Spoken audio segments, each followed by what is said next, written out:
The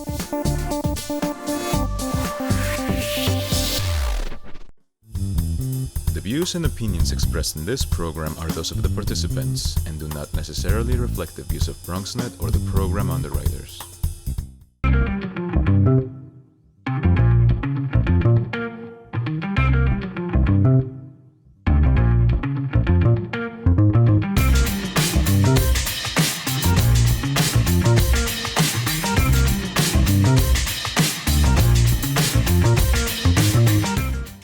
Hey there, welcome to the Bronx Buzz. This is BronxNet's program where we talk to writers and reporters and editors, and I underscore that for this evening, and all different people who are putting stuff out in the Bronx. And in our second segment, we usually talk to photographers or filmmakers or artists, and I underscore that. There's going to be a beautiful exhibit at the Bronx River Art Center. We're going to meet some of the artists who have put that together. But to start our program, let us welcome the editor-in-chief from the Bronx Times and say good evening to Christian Falcone. Nice to have you with us, Chris. Good to be with you, Gary. Thanks for having me. You are, I don't want to say Johnny come lately, but many of us have been reading the Bronx Times for years. I have my copy. It's well dog-eared, and I've got my little address on there. And because I read it anxiously and aggressively every week, because there's always interesting stuff. A little background about you. Let's meet the editor-in-chief of the relatively new editor-in-chief of the Bronx Times. A little bit about your background, where you're from, when did you get into journalism? Let's talk. Sure. So I'm originally from Yonkers. Graduated from Hofstra University with a print journalism degree. Spent the bulk of my career in Westchester, managing a chain of weekly newspapers in the southern Westchester area for about 15 years or so. Always was interested in investigative journalism, hard news, things of that nature. And then last summer, around May, June, I had decided it was time for a change. Was looking to do something a little different. The position I was at the company had sort of stagnated.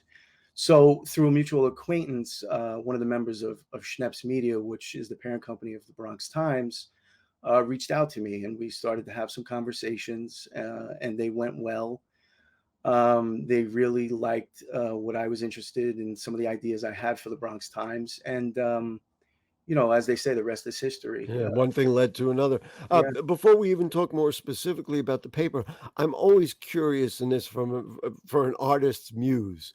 What is it that got you into journalism? And you say, well, you like the idea of hard news and investigative news.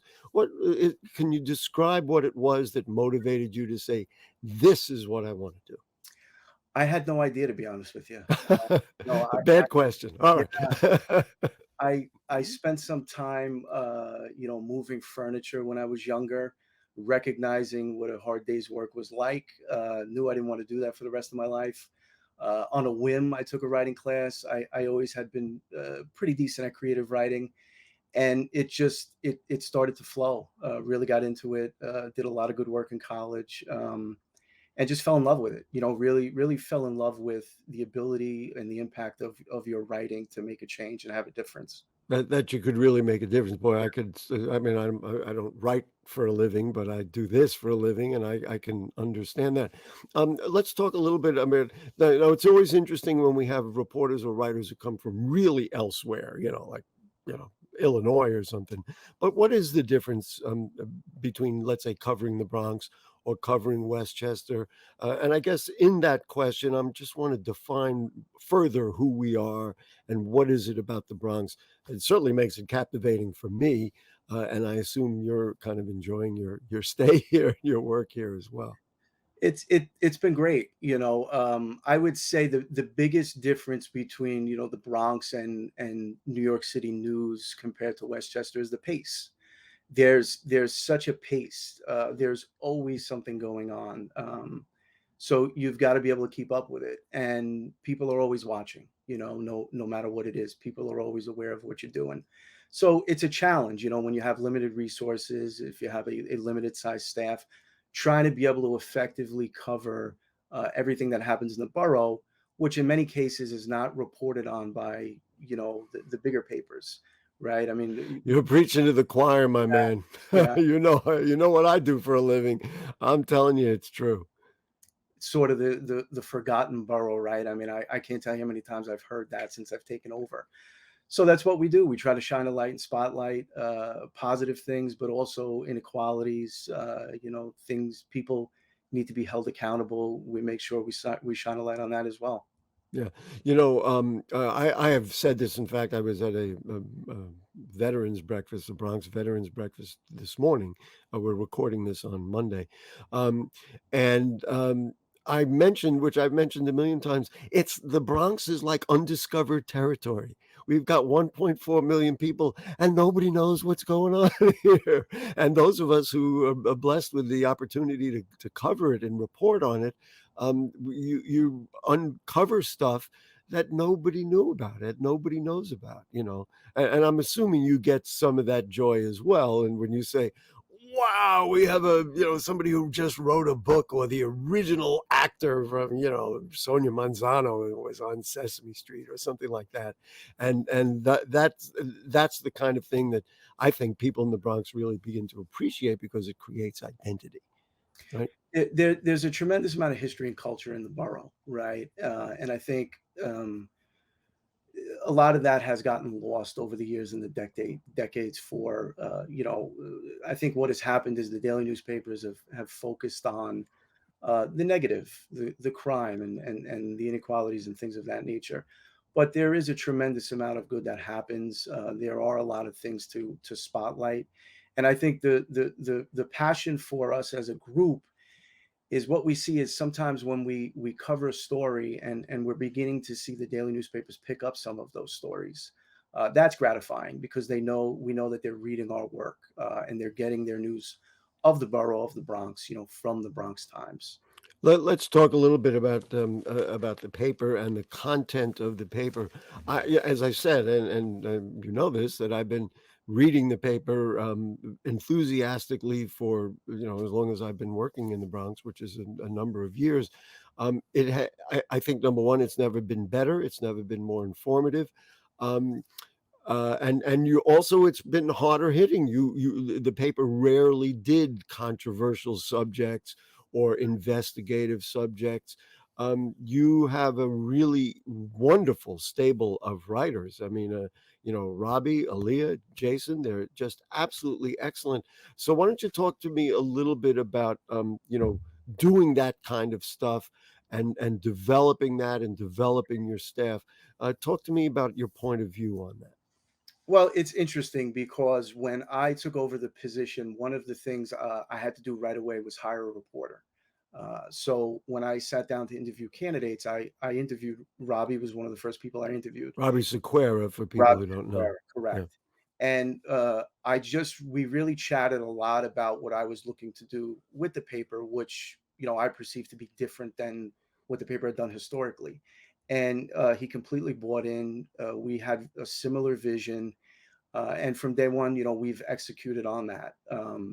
It was a matter of, I think traditionally weekly newspapers, they're often referred to as sort of community scrapbooks. And when I say that, That's not what this is, ladies and gentlemen. right. Yeah. There's a lot of weekly newspapers who their goal is to put as many photos in the paper so parents can see their kids in the paper.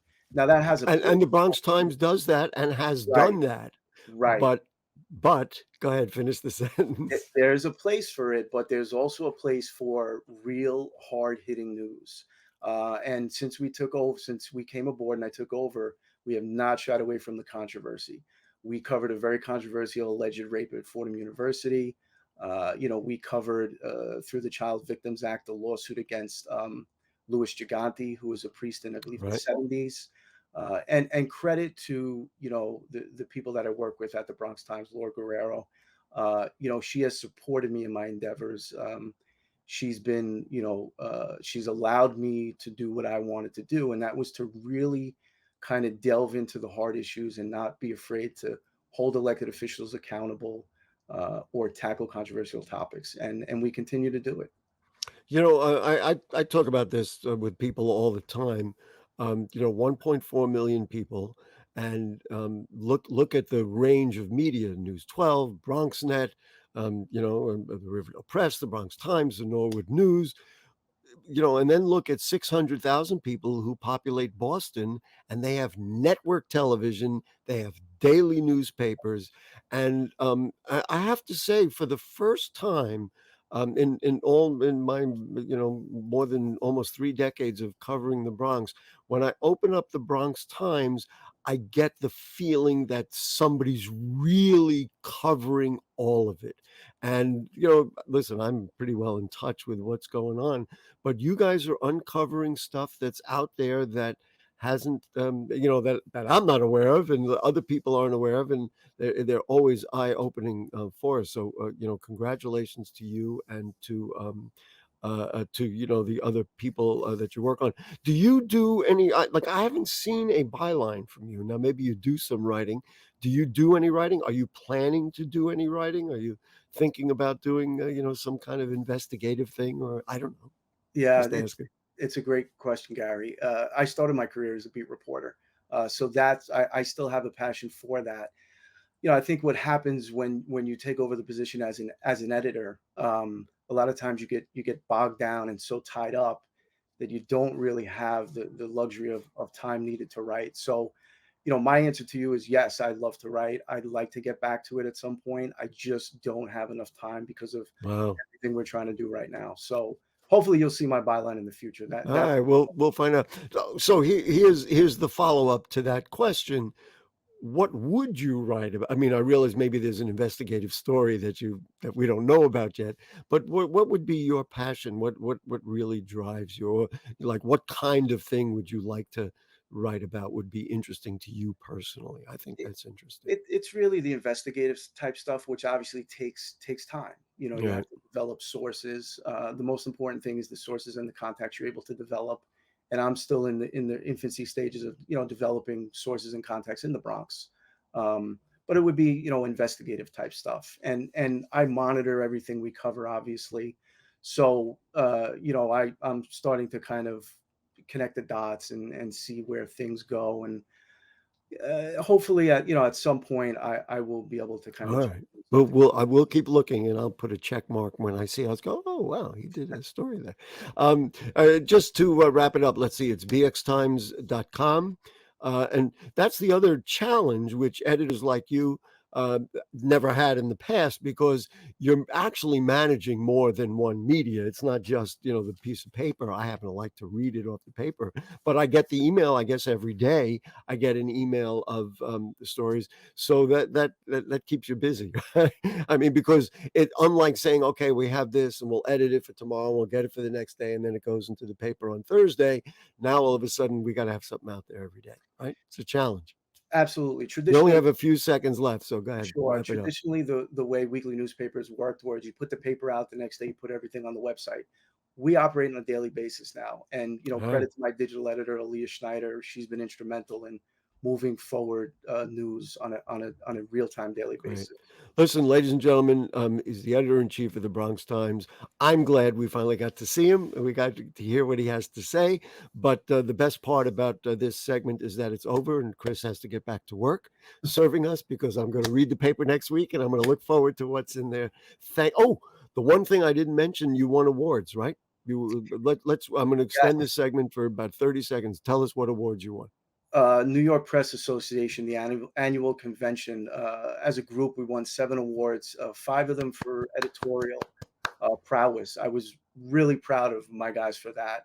Wow. Obviously, as you know, many of which only came in, halfway through the year or later. Really good work on the education front, a series on marijuana, a retrospective on Ruben Diaz's tenure. Really good writing. So I'd advise everybody to take a look. Congratulations. We'll read the paper and we'll read all about it. You deserve the opportunity to boast. Christian Falcone, editor-in-chief of the Bronx Times, thank you for joining us. We will be right back, and we're going to do this really fun and interesting artist segment right after this.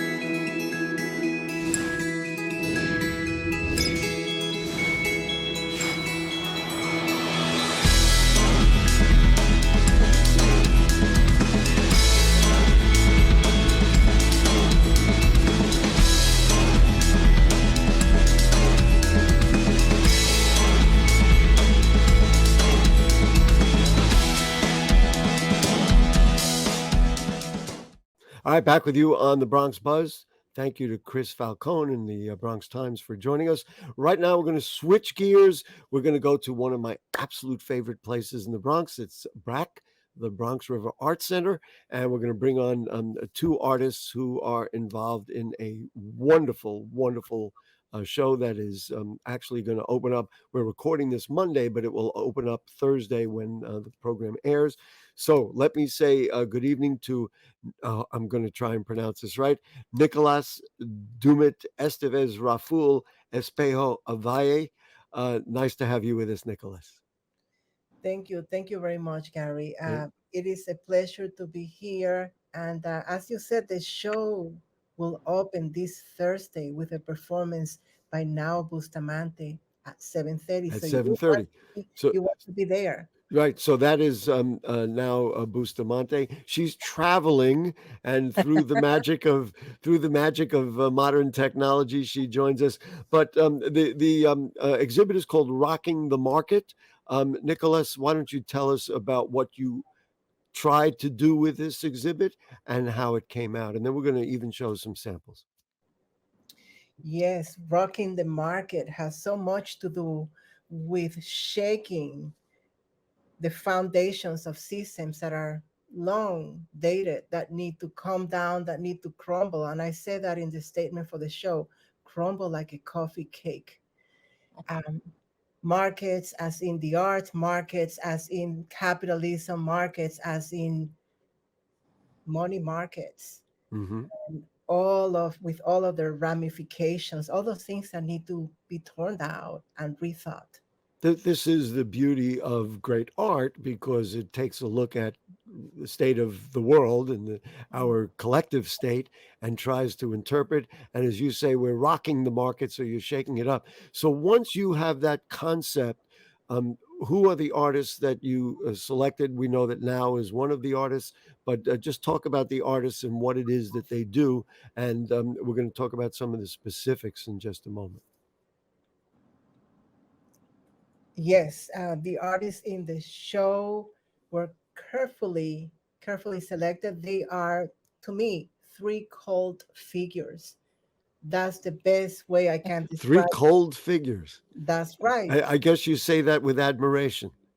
That's right. With all admiration, and they are Now Bustamante, of course, Carmelita Tropicana, and Marga Gomez. And these, by the way, are three Latina artists Hmm. who have been rocking the art scene, the market, the arts, the creative field for decades. Wow. And now they're here in the Bronx. So now, tell me a little bit about your work and why this was the right exhibit for you to be part of to display your work. Thank you so much. And thank you for hosting us, Gary. It's such an honor to be with you. And thank you, Nicholas and Brock, for hosting our show. Nicholas is actually very modest. He's a wonderful artist himself. And the fact that he's kind of moving between curation and art is wonderful. All three artists in the show have a very strong relationship to performance. And, people can call it performance. People sometimes call it performance art or maybe experimental theater. But we're all working in this kind of live frame, and there's several videos in the show, so it's a great opportunity for people to go and see a different kind of art, art that is not necessarily accepted by some Mm. art markets, and also art that is really focused on and talking about the artist's relationship to food, which was a theme that Nicholas was gearing us towards. And so I'm really privileged to have several works in the show. One very, very early video from when I was a student. It's almost embarrassing. A second video that's He's more shaking from his head. No, it's not embarrassing, but you can feel that. We will accept that. That's an artist yeah, being a critic of her own work. yes.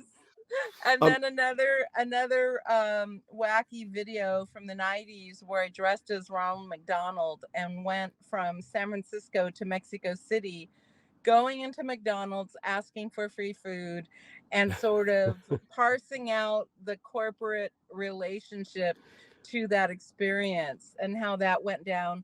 And then another video that I made during the pandemic, it's an ASMR video, which, if you're not familiar, is a kind of video that's meant to be listened to on headphones. And the sound, the close sound, is very important to the video. And I kind of jumped on this pandemic trend, which was making sourdough bread. And so it's an ASMR sourdough bread video. So people could come out, they're going to see things that they're not maybe so familiar with in terms of art frameworks, so there's not paintings on the wall and that kind of thing. But I can guarantee you we are all artists and that it's going to be a wonderful. I think we lost her there. Maybe we'll get her back. But Nicholas, let's just talk about the effect of like somebody who comes in to see it, and what would you like them to experience, to walk away with, to understand? Because I know that you and the other artists are very passionate about, how about rocking the market, that you want to shake things up. So somebody who looks at it and looks at some of these strange images and these videos, tell me what you want them to walk away and say to themselves. Or more than say to themselves, I would like them to question their relationships to food and eating. I am verging on myself on being a vegetarian, and I know that it's different for every person. So through this exhibition, I'm talking about non-human animal rights, veganism, activism, and there are some works that, of course, are not vegan or vegetarian in the show because of the different perspectives. And in the case of now Bustamante, she's visiting McDonald's dressed as Ronaldo Maldonado. Marga Gomez is advocating for the mojito, and saying that Americans, something like that, have no right to mojito because it's a Cuban thing, it's a Cuban drink. And she Well, was I did not know that. So now even I learned something tonight. something like that. I don't want to put words in All Marga's right. mouth. People should go there, but she's saying that she was in her script. She talks about being in somebody's house, Mhm. and she asked me like, "This mojito is kind of strange," and the person said, "Oh, I put vodka," and she said, "Vodka," and they said, "Yeah, rum is too dark." And so there's all these political connotations Wow. in food and eating, and Carmelita. I mean, There we Carmelita. go. We've got her back. We were just talking. Nicholas was just talking about some of the things that you've put into it. How long are these in creation now? Did you say I'm doing it for this exhibit, or did Mhm. you just create them and then found out, wow, look at this, it fits into this exhibit, or was it created for the exhibit? Yeah, it's more the latter. The a lot All of the works were created previously, and Nicholas, doing his research and being familiar with these different works, has pulled them together to create a show. But I think sometimes the work that I create, it's what I call a brain burr. It's an idea that just sticks in my head and scratches away, and I can't let it go until I've actually made the work. So sometimes these works might sit in my head for years before I actually create them. Nicholas, a final question for you, and then we want to talk about. I've got a list of a number of things coming up at the Bronx River Art Center. Why? And I don't. I'm just guessing here. Why the Bronx? To me, the Bronx is the perfect place to have these discussions. I don't know how familiar you are with the Bronx River Art Center or the Borough of the Bronx, but for you, Nicholas, why is this the right place? Because it is, to show an exhibit like this. Well, I'm very partial to the Bronx. I moved here 20 years ago. I've been working in the Bronx for 30 years. I have worked with Prague for on and off and on for since 2020, 2002, I believe. And I was baptized as a Bronxite by Bill Aguado and Susan Fleminger. Ah, there you go. And the Bronx has the biggest food market, perhaps in the world. And it's still, the South Bronx is still a food apartheid. How do I explain that? We can't get fresh vegetables, and And we're down the block from the biggest fruit and vegetable market in the country. It's crazy, and we deal with this all the time. All right, so it is called Rocking the Market. It is at the Bronx River Art Center, which is on East Tremont Avenue. And get out there and see it. If you can't be there for opening night, when now we'll be performing at 7:30 p.m., then you just get out there and see it, because celebrating the arts, learning from the arts, getting feelings from the arts is what we have to do in the Bronx. So thank both of you for joining us. I do want to mention a number of items of things that are coming up at the Bronx River Art Center. They're going to be doing the 20th Bronx River Sounds Performing Arts Festival will be coming up in June. The theme this year is healing and rejuvenation. 8 performances over 4 Saturdays in June. One will be on a Friday. Most of the performances will be jazz. So jazz fans, get out there. Bronx River Art Center has this kind of vision. There'll be a concert of classical music presented by a group called LP Juneteenth, compositions by African-American 20th century women composers in honor of Juneteenth Day. And let's see, community healing sessions like a kirtan group doing call and response chanting, healing artists creating soul-stirring sound waves on multiple glass bowls. And also there'll be an African drumming workshop for youth and other community engagement activities. The Bronx River Art Center, look up bronxriverart.org. And again, thank you to Nicolás and Now for joining us. And please keep creating in the Bronx, keep stimulating us, keep driving us to get to the next step, because if we can't turn to our artists to do that, who can we turn to?